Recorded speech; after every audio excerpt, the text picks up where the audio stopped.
when you have that sort of, knee-jerk reaction and you get upset and you're angry over something, it's generally because the whatever triggered it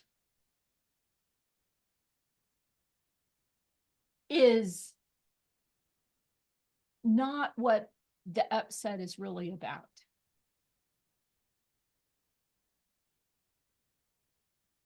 I mean, people act crappy and all of that kind of thing, but it's generally speaking, because what they would say is that you had what they'll call like a petty tyrant moment. So that it's the idea about people showing up in our lives and irritating the heck out of us. And it's not them that, often in petty tyrant, it's not them we're really upset with. It's ourselves that we're upset with, or that it's another, they're raising attention to an issue that either you hadn't paid attention to before, or you've paid attention to it and you thought you took care of it, or it's just a recurring, like it's just a recurring topic that you're dealing with. And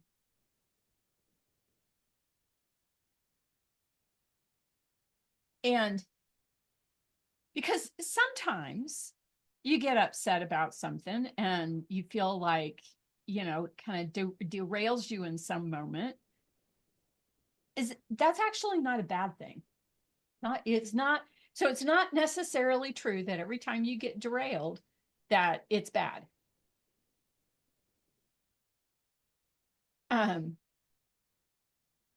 Because sometimes getting derailed is the only way you stop and look and say to yourself, so what's going on? Because that's really when you get upset like that and you realize it's like out of proportion, to the event, or that, that you've gotten derailed. It's to look under the surface and see what's going on there. Right? Because sometimes the upset isn't your upset. It's the, it's the other person. They're the ones that are having the upset problem and they just pushed it off on you. Sometimes it's because you get upset because you were already upset, but you pushed it below the surface because you didn't want to deal with it. And so it's that thing under the surface that's pushing up towards you that is really what this is about. So sometimes the derailment's not a bad thing because it might give you that moment to stop and say, what's really going on here? That makes sense. Right. And then once you're able to give yourself that moment to say, what's going on here, then there's a variety of different things you can do, right? Like it's, like, is this upset mine? Is this upset worthy of me spending the rest of the day fuming? Mm-hmm. Right? Like, is this something I just need to sit down and just be upset about it? Like, this is not good. Like, this makes me mad. I am going to be here with this anger because that's what's truthful for me. Right? I mean, we are not good for the most part as human beings dealing with anger, for example. Right?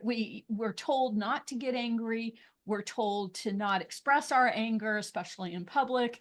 And yes, I would say, yes, there's appropriate times to be angry and there's appropriate times to roll that one back as best you can.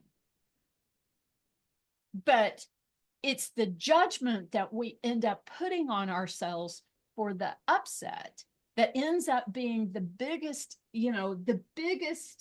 like influence on ourselves that we have to, it creates the most stress. So in those moments where you're realizing that you're, whatever, you're down the road of something you'd rather have not gone down, then it's to take that breath and say, so what's going on here? Mm-hmm. Is this mine? Is this my truth? Is it really that I need to be upset about this right now? And I mean, I personally have spent a whole lot of my life in that, you know, get my day ruined over some little thing. I've and I've and I've worked really, really, really, really hard at that, and it's not easy. But it's that ability to not judge yourself for it that ends up, I think, having the best impact, and learning to let it just be, you know, it's like, oh, yeah, I'm upset about that, but I don't need to do this anymore. I'm good.